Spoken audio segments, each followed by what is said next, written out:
Hi, welcome to the video training series. My name is Carl. Today we're looking at the content area and we're going to be looking at page properties part 2. Okay, we're going to be looking at additional headers. Firstly, we see enter the Google Analytics code.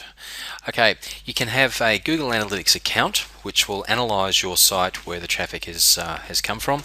It's got some very handy tools and I highly recommend it. There's two areas that you can actually add the code. You can add it to this one and you receive code, and what you need to do is add the section after UA and then the number, and you need to do that on every page that you want analyzed. But if you want to have every single page to be indexed by Google Analytics, you go to Options, then you go to Search Engine Options and you select Google Analytics code. Now in this instance you do need to copy and paste all of the code that they give you, and what this will do, this will make every page on your website automatically have the Google Analytics code. So I'll just cancel that for the moment. Okay, delete that. The next table is additional scripts for JavaScript and more advanced workings. Do be careful here because some JavaScript can affect the look of your website. If you do need to use something like this, try it out. If you have some errors, just let us know. The next tab over is Layout. Layout is to highlight a specific menu. So I'll just go to the web page. Now let's just say, okay, we're working on the home page. At the moment, they're just standard menus.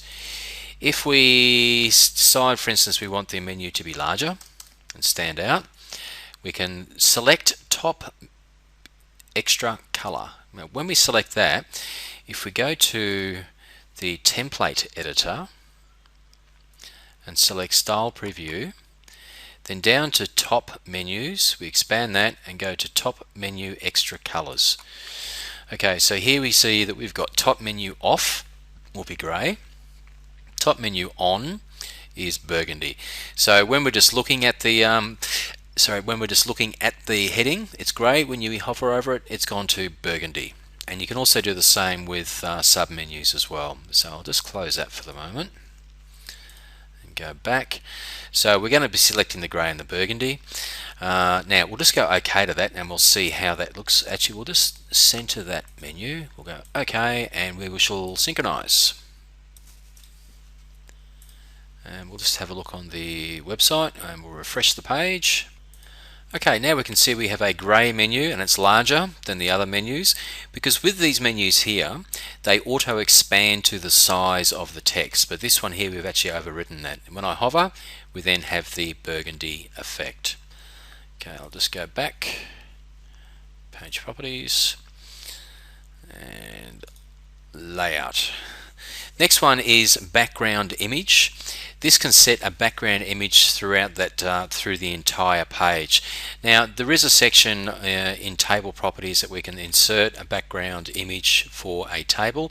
This will do it for the entire page, but just be careful with that because it's very hard to get an image that won't distract too much from your message, and plus colors of an image. Now if you have an image that has black in it and white in it and you have black text, you're going to lose the black text. You won't be able to see it over the image. Same as if you're using white text on your website and you've got a white image, you won't be able to see it. So just do select your images carefully.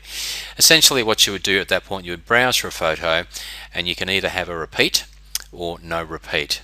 So you can have it repeating across the page or repeating down the page, and you can also position the image to these characteristics here. Okay, that concludes the video training for this series on additional headers and layout. Thank you very much.